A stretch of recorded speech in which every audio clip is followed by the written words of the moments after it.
E aí 2003, ali por volta de outubro a novembro, início do período de verão, uma estiagem assola aqui a região norte do estado. E aí começa a ficar complicado, assim, dias quentes, né? E aí começa a incidência de fogo em vegetação. Beira de rodovia, lavoura, alguns lugares de mata. E aquilo começava a preocupar, porque eram 6 ou 7 ocorrências que os bombeiros tinham que atender por dia. E muitas vezes tinha problema de trânsito, porque ficava aquela fumaceira nas rodovias, tinha problema de alguma situação de poder dar um acidente de trânsito, alguma coisa nesse sentido. Aí nos reunimos lá para a produção de pauta, vamos produzir um conteúdo a respeito dessa situação, para que as pessoas se conscientizem, não joguem um toco de cigarro, evitem essa situação, né? Aí liguei para o comandante do Corpo de Bombeiros, disse: comandante, aqui é o Álvaro do SBT, nós queremos produzir um conteúdo aí a respeito dessas queimadas para conscientizar a população e tal. Marcamos, dia seguinte estávamos nós lá 9 horas da manhã no Corpo de Bombeiros, produzimos uma entrevista com o comandante e aí nós precisávamos de algumas imagens dessas produzidas, né? Então nos posicionamos lá onde o bombeiro que atende o 193 estava localizado. Aí alguém ligou lá, ele atendeu: incêndio, onde é que é? Tal lugar. Aí correria dos soldados para cima do caminhão, saía do quartel até a esquina, voltava. Filme de cinema. Só para a gente ter aquela imagem do caminhão saindo. Aí chegou uma situação que eu disse pro comandante assim: pois é, e agora nós precisávamos de um lugar onde aconteceu essa queimada para nós mostrarmos o lugar queimado, enfim. Alguém pode nos acompanhar até um lugar desses? Aí destinaram um sargento do Corpo de Bombeiros e dois soldados do Corpo de Bombeiros. Aí os soldados se aparamentaram com aquelas roupas de combate a incêndio, pegaram os abafadores, enfim. Nós com o carro da imprensa fomos até atrás deles, nos levaram naquela região ali próximo do aeroporto, né? Próximo da Ifrica ali.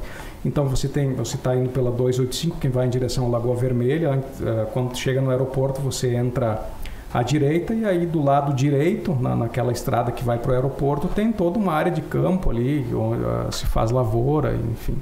E ali já tinha alguns pedaços que estavam queimados, né?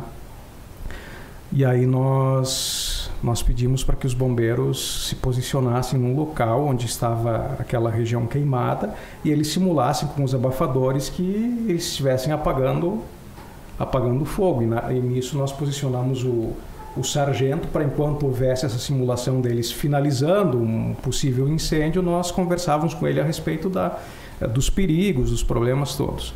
Disse: não, vocês podem só abafar ali, subindo um pouco dessa fumaça cinza que tem aí, né? Fuligem ali, tá bom pra gente. Não, nós vamos colocar um fogo aqui. Nós vamos colocar um fogo ali. E aquela região é uma região que venta muito, né? É alto, né? Então assim, aquele dia inclusive tinha vento assim acima do normal. Aí o bombeiro pegou um isqueiro, colocou um pouquinho de fogo aqui, fogo ali, fogo lá, fogo atrás, e aí começou, né? Chamas, enfim, aí eles começaram com os abafadores, né? Só que aquilo espalhou um pouco, né? Um pouquinho? Tipo assim, uns 5 metros, 6 metros, mas dentro do controle ainda. Então o fogo atrás, os caras trabalhando para abafar o fogo, e eu faço a pergunta pro sargento, né? Sargento, e o problema desses incêndios aí, o que acontece, o pessoal que joga toco de cigarro, ele começou a responder, enfim. E naquilo o fogo começa a ampliar um pouco mais. Mas não era para acabar, tá aumentando. O fogo começa a ampliar um pouco mais. E começou a ficar uma situação preocupante, né? Daí eu emendei uma segunda pergunta, o sargento começou a me responder, e aí ele olhou para trás da resposta, né? Vocês não vão segurar isso aí! Gritou para os caras, né? E os caras já suando, né? Tentando abafar um pouco mais.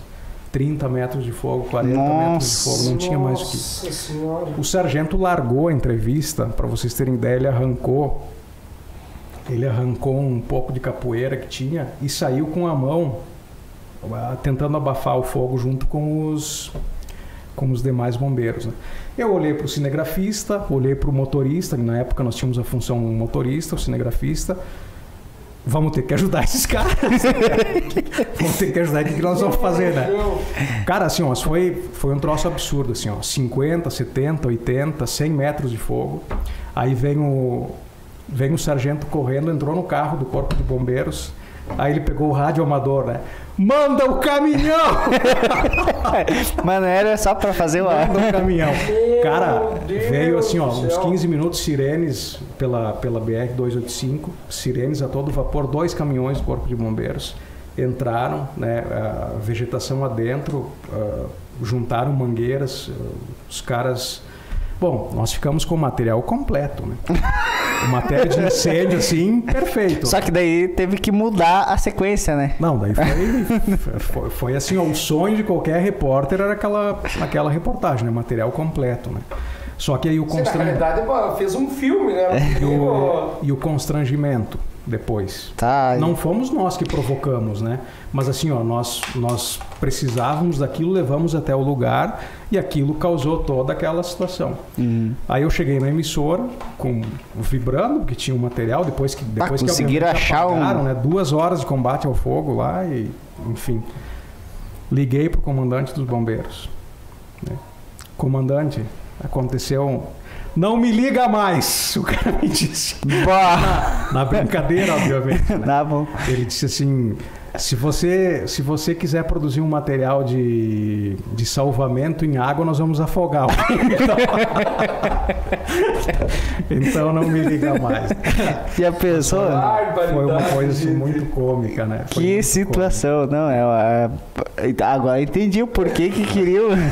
Claro que assim, ó, nos nossos encontros a possibilidade de contar é um pouco mais espontânea, então se provoca muito mais riso, né?